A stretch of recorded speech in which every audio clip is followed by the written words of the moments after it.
Setelah melakukan pencarian selama 3 hari, nenek yang dikenal dengan nama Nenek Wak Siambo ini ditemukan terduduk dalam kondisi tidak berdaya.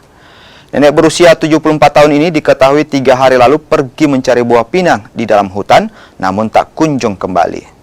Tim SAR yang melakukan pencarian langsung mengevakuasi korban dan membawanya di puskesmas terdekat untuk mendapatkan perawatan medis. Tadi kami mendapatkan informasi langsung dari beberapa keluarga. Pada pagi hari tadi korban telah ditemukan di sekitaran